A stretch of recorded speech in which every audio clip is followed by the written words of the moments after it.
Ça y est. C'est bon. Bonjour, je me présente, je suis Nadia Renélic, conseillère en services adaptés au Collège Rosemont pour le Cégep à distance.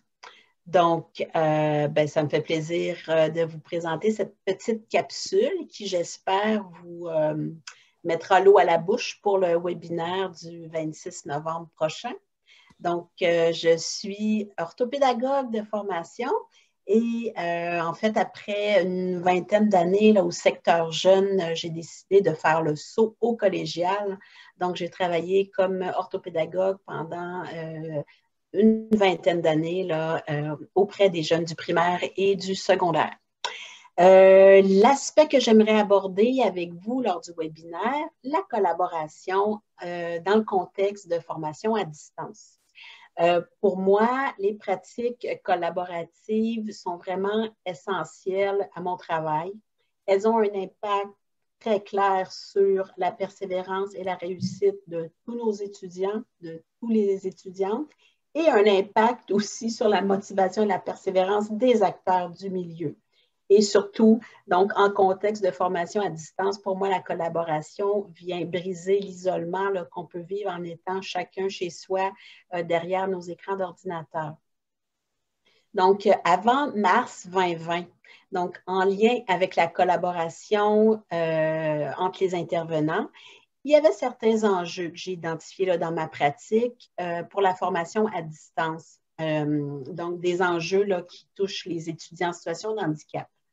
D'entrée de jeu, pour tous les intervenants qui gravitent autour des étudiants en situation de handicap, il y a tout ce qui touche à la compréhension des besoins de nos étudiants en situation de handicap. Ça, c'est un enjeu majeur pour moi. Compréhension aussi des rôles et des mandats de chacun des acteurs. Compréhension des rôles des mandats, mais aussi compréhension des limites d'intervention de chacun. Autre enjeu que j'ai identifié avant le printemps 2020, les structures organisationnelles présentes pour faciliter des pratiques collaboratives.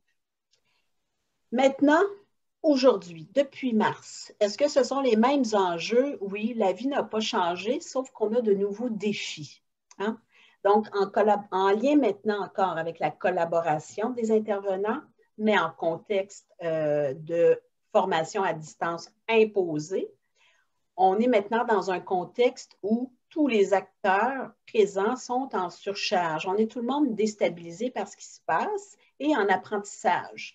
Donc, possiblement, moins disponible à collaborer. Mais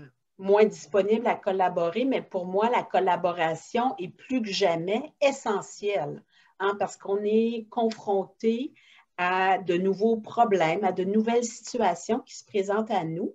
Et pour moi, la collaboration est vraiment une façon de solutionner, de trouver des solutions à ces situations problématiques-là. Donc, les enjeux depuis 2020, c'est sur, je le parlais, la surcharge des acteurs. Maintenant aussi, tout ce qui concerne les espaces collaboratifs. Donc, nos espaces collaboratifs ne sont plus ce qu'ils étaient. Ils sont souvent maintenant virtuels. Est-ce que tout le monde est à l'aise avec ces nouveaux outils-là? Il y a une multitude d'outils collaboratifs qui ont soit été développés, qui sont en développement. Donc, est-ce que tout le monde en est au fait de tout ça? Est-ce que tout le monde est à l'aise avec ces nouveaux outils, ces nouvelles façons de collaborer? Je n'ai pas parlé aussi en fait, tout ce qui concerne la mise en place des accommodements. Avant 2020, on parlait peut-être plus d'accommodement pour nos ESH. Maintenant, il y a une multitude d'étudiants qui ont besoin d'être accommodés pour réussir leurs études collégiales. Comment on fait maintenant? Comment les acteurs font pour arriver à actualiser, à mettre en place tout ce qu'il faut pour s'assurer que tous les facteurs favorables à la réussite soient présents. Et comment les différents acteurs peuvent agir en complémentarité, hein, pour vraiment faciliter et aider nos... Et donc, les enjeux en formation à distance, puis je les vois vraiment comme en obstacle. Il y a des obstacles à la collaboration en formation à distance, mais on a des leviers aussi. Et c'est ce dont j'aimerais discuter et parler avec vous. Donc, pour toutes ces raisons, pour moi, il est vraiment important et pertinent, hein, de réfléchir ensemble sur la collaboration en contexte de formation à distance. Définir ensemble, bien, qu'est-ce que ça représente pour nous? D'abord, la collaboration. C'est quoi quelles sont les différentes dimensions de la collaboration? Quelles sont les différentes expressions de la collaboration? Quand on parle de collaboration, est-ce que c'est du cadre de porte?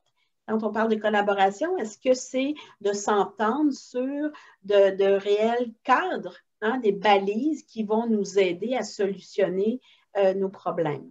Est-ce que la collaboration pour nous, c'est un partage? Est-ce qu'on peut en tirer profit, même en formation à distance?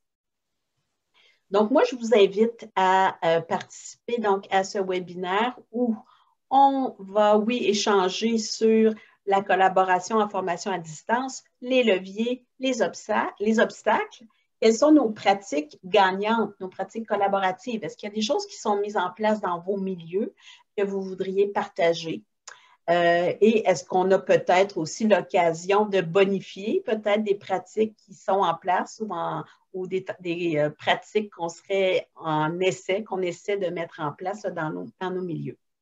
Donc, je vous invite dans cet espace qui se voudra interactif, dynamique, collaboratif le 26 novembre prochain.